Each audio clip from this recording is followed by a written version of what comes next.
That's right, the team is back to offer you a brand new tournament starting this upcoming February featuring, well, everything you've seen in this teaser. The tournament is primarily based around the S7 settings, as we do think it is a really good format. We decided to change the rule set to allow some of the tricks that are banned across most tournaments, primarily Hookshotless Shadow and Spirit, as well as Fire Arrow entry, as we think the reason for those being banned are pretty arbitrary. Keep in mind that none of those are going to be in Logic, so do them at your own risk. As far as new features go, these are mainly quality of life updates, such as the chicken count being at 3, blue fire arrows, Ruto already being on floor 1 of Jabu, and best of all, starting with Furor's Wind. No free Scarecrow though, you're gonna have to find a way to route that in.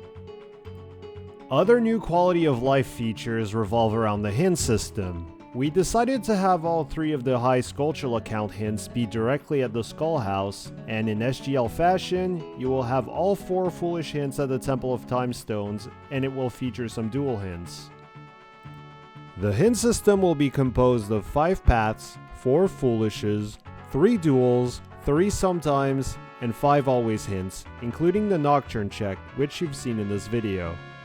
To have this layout, 4 Gossip Stones have been junked, those being the 2 behind the Cow and Storm's Grotto in Hyrule Field and Hyrule Castle, and the 2 at the bottom of Lake Hylia.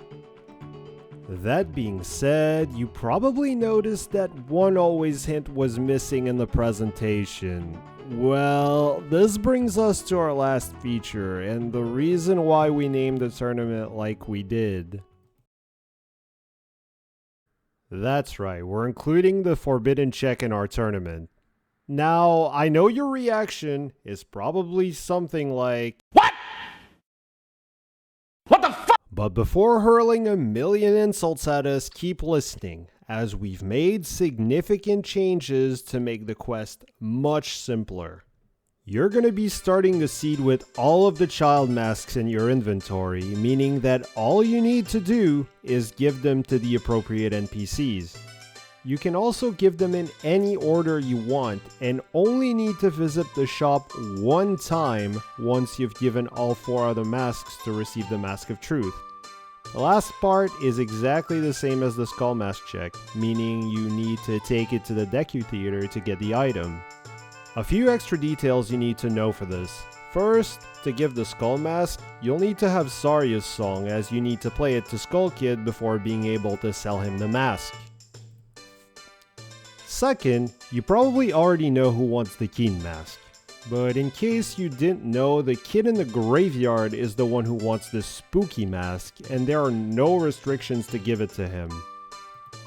Third, the NPC who wants the bunny hood is the Running Man in Hyrule Field, who will only appear once you've collected all 3 spiritual stones, meaning that this check is locked behind all dungeons.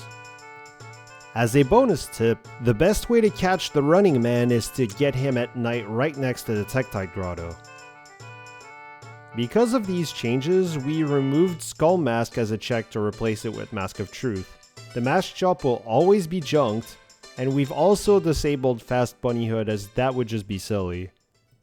If that all sounds interesting, or if you have any further questions, I will leave a link to the Francophone Zelda Discord in the description of this video. The requirement to join this tournament is the same as joining the Francophone tournament, which is simply to be in the Discord.